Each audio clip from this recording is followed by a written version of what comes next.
ओम अज्ञानतिमिरन्दस्य ज्ञानाञ्जनशलाखया चक्षुरुन्मिलितं येन तस्मै श्रीगुरुवे नमः। नमो विष्णुपदाय कृष्णप्रेष्ठाय भूतले श्रीमते भक्तिवेदान्तस्वामिन् इति नामिने।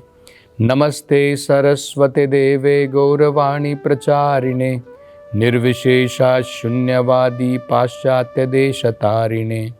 जय श्री कृष्ण चैतन्य प्रभु नित्यानंद श्री अद्वैत गदाधर श्रीवासदि गौर भक्त वृंद। हरे कृष्णा कृष्ण कृष्णा हरे हरे, हरे राम राम राम हरे हरे। हरे कृष्णा। तो पिछली कथा में हमने श्रीमती राधा रानी के बारे में वर्णन किया कि वो भगवान की अंतरंगा शक्ति है। जिस प्रकार से श्रीमती दुर्गा देवी भगवान की बहिरंगा शक्ति है और हम भगवान की जो जीव शक्ति है वो तटस्थ हैं, और वो हमारे ऊपर निर्भर करता है कि हम भगवान की अंतरंगा शक्ति के अंतर्गत में आए या फिर भगवान की बहिरंगा शक्ति के अंतर्गत में आए। और उसकी हमने तुलना की थी गवर्नमेंट के दो डिपार्टमेंट से, एक सिविल डिपार्टमेंट, एक क्रिमिनल डिपार्टमेंट। तो सिविल डिपार्टमेंट में हम गवर्नमेंट की अनेकों सुविधाएं जो होती हैं हम उसको भोग सकते हैं, और क्रिमिनल डिपार्टमेंट में हमें पता है हमें केवल कष्ट मिलते हैं और हमारी सुविधाएं जो हैं बिल्कुल रिस्ट्रिक्ट हो जाती हैं। तो जब हम इस भौतिक संसार में माया में डूबे रहते हैं तो हम भगवान की बहिरंगा शक्ति के अंतर्गत में हैं। इसलिए आपने सुना होगा भगवद गीता में भगवान क्या कहते हैं, देवी एष गुणमयी मम माया दुरत्तया। ये जो भगवान की जो माया शक्ति है, दुर्गा शक्ति है, मम माया दुरत्तया, इस माया को पार करना बड़ा मुश्किल है। जैसे प्रिजन हाउस में, जेल के अंदर में जो कैदी होते हैं उनको जेल से बाहर निकलना बड़ा मुश्किल है, इसी प्रकार से इस संसार को दुर्ग कहते हैं। इसकी रखवाली करने वाली हैं दुर्गा देवी। इससे बाहर जाने के लिए बिना भगवान की परमिशन के केवल दुर्गा देवी को खुश करने मात्र से बाहर नहीं निकला जा सकता है। अगर आप इंस्पेक्टर से आप घूस दोगे और सोचोगे इंस्पेक्टर आपको बाहर निकाल देगा, वो संभव नहीं है। लेकिन अगर गवर्नमेंट चाहे, अगर राष्ट्रपति चाहे, या फिर अगर कोर्ट डिसाइड करता है तो आप जेल से बाहर निकल सकते हैं। इसी प्रकार से अगर हम अनेकों प्रकार के इन भौतिक कल्मशों से बाहर निकलना चाहते हैं, उसकी तरकीब भी भगवान ने भगवद गीता में बताई है। क्या बोलते हैं भगवान, माम च यो अव्यविचारेण भक्ति योगेन सेवते। मतलब जो व्यक्ति भगवान की भक्ति में लगा हुआ है, सगुणान समयते तान ब्रह्म भूयाय कल्पते, वो इस 3 गुणों वाली माया से बाहर निकल करके ब्रह्मन तक पहुंच जाता है, स्पिरिचुअल वर्ल्ड तक पहुंच जाता है। आध्यात्मिक संसार में हम जो है अंदर प्रवेश कर सकते हैं भगवान की भक्ति के द्वारा। तो भगवान ने क्लियरली बताया है। जिस श्लोक में भगवान ये बताते हैं मम माया दुरत्तया, कि मेरी माया को पार करना बड़ा मुश्किल है, उसी श्लोक में भगवान कह रहे हैं ममेव प्रपद्यन्ते, जो मेरी शरण में आ जाता है, माया मेताम तरन्ति ते, इस माया के सागर से वो तर जाता है, वो बाहर निकल सकता है। तो देखिए, इसलिए श्रीमती राधा रानी की मदद की हमें बहुत ज़रूरत है। श्रीमती राधा रानी का जो स्थान है हमारे लिए अत्यंत महत्वपूर्ण है, क्योंकि वो भगवान की जो भक्ति शक्ति है वही उनकी पूर्ण प्रतिनिधि है। उनके द्वारा हम भगवान की भक्ति कैसे करनी है ये हम सीख सकते हैं। उनके अधीन में रह करके हम इस भौतिक संसार की माया से बाहर निकल सकते हैं, इसलिए अत्यंत महत्वपूर्ण है। तो भगवान क्या कह रहे हैं? ममेव प्रपद्यन्ते, जो भगवान की शरण में चला जाता है, माया में ताम तरंती ते, इस माया के सागर से बाहर निकल सकते हैं। लेकिन भगवान की शरण में हम डायरेक्टली नहीं जा सकते हैं। भगवान की अंतरंगा शक्ति के द्वारा हम इस भौतिक संसार से बाहर निकल करके भगवान की शरण में जा सकते हैं। वो कैसे है? वो भगवान भगवद गीता में महात्मा के जब लक्षण बताते हैं, उस विषय में भगवान ये बताते हैं, महात्मनस्तु माम पार्था देवीं प्रकृतिम आश्रिता। वो कहते हैं जो महात्मा गण होते हैं वो देवी प्रकृति, मतलब श्रीमती राधा रानी, वो देवी प्रकृति है। भौतिक प्रकृति कौन है? दुर्गा देवी। तो महात्मा किसके अधीन में है? महात्मनस्तु माम पार्था देवीं प्रकृतिम आश्रिता, वो देवी प्रकृति के आश्रय में है। मतलब भौतिक संसार में रह के भी हम अगर भक्ति के आश्रय में रहते हैं, श्रीमती राधा रानी के आश्रय में रहते हैं, तो हम देवी प्रकृति के आश्रय में हैं। उनको महात्मा बताया जाता है, और उसका उल्टा हो गया दुरात्मा। तो वो कौन सी प्रकृति के आश्रय में है? भौतिक प्रकृति के आश्रय में है, वो दुरात्मा कहलाते हैं। तो अब हम सरल से समझ सकते हैं श्रीमती राधा रानी कितनी महत्वपूर्ण है हमारे जीवन में। अगर हम उनका आश्रय ले लें तो हमें भगवान का आश्रय प्राप्त हो जाएगा। तो ये श्रीमती राधा रानी जो हैं, भगवान की अंतरंगा शक्ति में कौन है, ये हमें समझना है। भगवान की अंतरंगा शक्ति के 3 भाग होते हैं। हमने सुना है ना, भगवान का स्वरूप कैसा है? सत, चित, आनंद। तो भगवान के स्वरूप के 3 भाग हो गए ना। एक सत हो गया। सत का मतलब क्या होता है? इटर्नल एग्जिस्टेंस, सनातन रूप से, सनातन हमेशा के लिए भगवान का अस्तित्व है।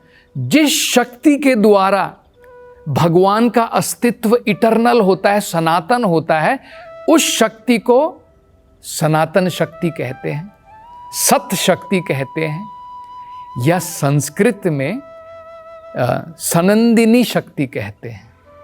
इस शक्ति के द्वारा भगवान हमेशा के लिए सनातन रूप से रहते हैं। तो ये एक शक्ति हो गई। चित्त शक्ति होती है दूसरी। चित्त शक्ति का मतलब क्या है? जिसके द्वारा भगवान पूर्ण रूप से चेतन है। भगवान को हर एक चीज का प्रत्यक्ष, डायरेक्ट, अप्रत्यक्ष, इनडायरेक्ट सब ज्ञान है। वो कौन सी शक्ति है? चित्त शक्ति। संस्कृत में इसे कहते हैं समवित। सनंदिनी मतलब जिसके द्वारा भगवान अपनी सनातन जो है, सनातन रूप से जिसके द्वारा भगवान हमेशा रहते हैं, जिस शक्ति के द्वारा, उसे कहते हैं सनंदिनी। और समवित जो भगवान की शक्ति है, जिसके द्वारा भगवान पूर्ण रूप से चेतन है, डायरेक्टली, इनडायरेक्टली हर एक चीज का ज्ञान भगवान को है, उसे संवित शक्ति कहते हैं। तीसरी आनंद। तो क्या हो गया? देखिए, सत्य, चित्त, आनंद। एक शक्ति के द्वारा भगवान परमानेंटली, इटर्नली, सनातन रूप से रहते हैं। कोई जन्म नहीं, उनकी कोई मृत्यु नहीं। किस शक्ति के द्वारा है? वो सत शक्ति के द्वारा है। चित्त शक्ति के द्वारा भगवान पूर्ण रूप से कॉन्शियस है। और तीसरी जो है, जो भगवान को आनंद प्रदान करती है, वो कौन सी शक्ति है?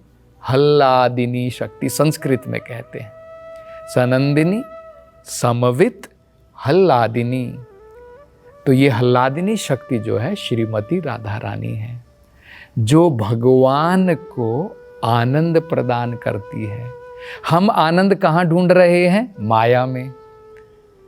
अब जो शक्ति भगवान को आनंद प्रदान कर रही है, पूर्ण रूप से पूर्ण आनंद, और इतना आनंद कि भगवान जो है इस आनंद को समझने के लिए स्वयं राधा रानी के रूप में जन्म लेना चाहते हैं, उनके भाव में प्रकट होना चाहते हैं कि भाई मैं भी तो देखूं कि राधा रानी जो है किस प्रकार से मुझे एक भक्त के रूप में आनंद प्रदान कर रही है। उसको चखने के लिए स्वयं कृष्ण चैतन्य महाप्रभु के रूप में इस धरती पर अवतार लेते हैं, केवल इसको चखने के लिए। तो हम समझ सकते हैं कि हल्लादिनी शक्ति, भगवान की राधा रानी जो शक्ति है, वो भगवान को क्या प्रदान करती है? आनंद प्रदान करती है। तो जो भगवान को आनंद प्रदान कर रही है, अगर हम उनकी शरण में चले जाएं तो वो थोड़ा आनंद हमें भी मिल जाएगा, है ना? तो ये हमें समझना है। तो ये हो गई भगवान की 3 प्रकार की शक्तियां। अब ये जो हल्लादिनी शक्ति है श्रीमती राधा रानी, ये भगवान को जो आनंद प्रदान करती है, ये किस प्रकार का आनंद होता है? ये भौतिक संसार में जो हमें आनंद मिलता है उस प्रकार का आनंद नहीं होता है। देखिए, भौतिक संसार में आनंद जो है उसकी एक शुरुआत होती है और थोड़े समय के बाद में वो आनंद, उसका अंत हो जाता है। आप कुछ भी देख लीजिए, मान लीजिए आपको जो है रसगुल्ला बहुत भाता है, आपको बड़ा अच्छा लगता है, आप बड़े चाव के साथ में रसगुल्ला खाते हैं। 1 खाते हैं, 2 खाते हैं, 3 खाएंगे, 4-5 खाने के बाद में आपको जो है उसके अंदर में स्वाद नहीं आएगा। और ज़्यादा खाएंगे तो हो सकता है जितने आपने रसगुल्ले खाए हों आप सारे बाहर निकाल देंगे। ये भौतिक संसार का आनंद है। देखिए, शुरुआत हुई, मज़ा आया, थोड़ी देर के बाद में अंत हो गया। भगवत गीता में भगवान इस आनंद को क्या कहते हैं? आदि अंतवंत कौन्तेय। जो आनंद जिसकी शुरुआत होती है आदि, अंतवंत, और बाद में उसका अंत हो जाता है, वो कौन सा आनंद है? भौतिक आनंद है। न तेषु रमते बुधाः। जो बुद्धिमान व्यक्ति है इस आनंद में उनको कोई इंटरेस्ट नहीं है। आप देख लीजिए, कोई भी आनंद देख लीजिए, भौतिक संसार में आपको जो है खाने का हो गया, या इवन इस भौतिक संसार में जो हम लोग भोग वासना करते हैं, उस आनंद को भी देख लीजिए। शुरुआत होती है, थोड़े समय के बाद में जो है वो आनंद चला जाता है। तो इस भौतिक संसार में सब चीज इस प्रकार से है, इसको भौतिक आनंद कहते हैं, टेम्परेरी आनंद। और जो ये सनातन आनंद है उसकी मात्रा कितनी है? वो सागर के बराबर बताया जाता है। इसे क्या कहते हैं? भक्ति रस अमृत सिंधु। आप देखिए, भक्ति के आनंद को, उसका वर्णन कैसे किया है? भक्ति रस अमृत सिंधु। भक्ति का जो रस है वो अमृत है और अमृत का सागर है। देखिए, और ये जो भौतिक संसार का जो शुरुआत होती है, अंत हो जाता है, वो जो प्लेजर है, वो जो आनंद संसार का है, उसकी कंपैरिजन की जाती है बिंदु। बिंदु भी नहीं है। कहाँ सिंधु? सिंधु का मतलब होता है सागर, और कहाँ बिंदु? मान लीजिए आपको जो है बहुत प्यास लगी है, आप प्यास बुझाना चाहते हैं, और मैं आपको एक पानी की बूंद दे दूं, तो क्या आपकी प्यास बुझ जाएगी? इसी प्रकार से हम सारे संसार के अंदर में सारे जीव आनंद की खोज में लगे हुए हैं, डे एंड नाइट। 2 ही प्रकार के कार्य होते हैं संसार के अंदर में। एक को कहते हैं सुखम आपनोति, सुख के लिए भागना, और दुख निवृत्ति, और जो दुख आते हैं उसको परे करना। अब देखिए, सारे जीव इसी में लगे हुए हैं। दिन से लेकर के रात तक कोई सोच रहा है मोबाइल में आनंद मिलेगा, कोई सोच रहा है इंटरनेट में मिलेगा, यूट्यूब में मिलेगा, फेसबुक में मिलेगा, मदिरालय में मिलेगा, शराब खाने में मिलेगा, नाइट क्लब में मिलेगा। सब आनंद के पीछे भाग रहे हैं, लेकिन ये सारा आनंद क्या है? एक बिंदु के बराबर है। तो भला इस बिंदु के द्वारा आत्मा तृप्त कहां से होगी? इसलिए हमें कोई तृप्ति नहीं है। लोग बड़ी से बड़ी बिल्डिंग भी बना लेते हैं, बड़े उनके पास में कार हैं, नौकर हैं, चाकर हैं, लेकिन मन के अंदर में संतुष्टि नहीं है, मन के अंदर में प्रसन्नता नहीं है। क्योंकि एक बूंद के द्वारा भला हमारी प्यास कहाँ बुझेगी? हमें जो है चाहिए भक्ति रस के अमृत। अमृत का मतलब है जिसका आदि नहीं, जिसका अंत नहीं। हम लोग कहते हैं ना, मैं अमर होना चाहता हूँ। अमर मतलब क्या है? ना मृत्यु है और ना जन्म है, हमेशा के लिए सनातन। तो सनातन आनंद की प्राप्ति हम करना चाहते हैं। वो कैसे मिलेगा? अगर हम श्रीमती राधा रानी के उनकी कृपा के पात्र बन गए तो हमें इस सनातन आनंद की प्राप्ति हो जाएगी। तो श्रीमती राधा रानी कौन है? भगवान की हल्लादिनी शक्ति है जो भगवान को आनंद प्रदान करती है। अगली कथा में और हम इस विषय पर चर्चा करेंगे। हरे कृष्णा।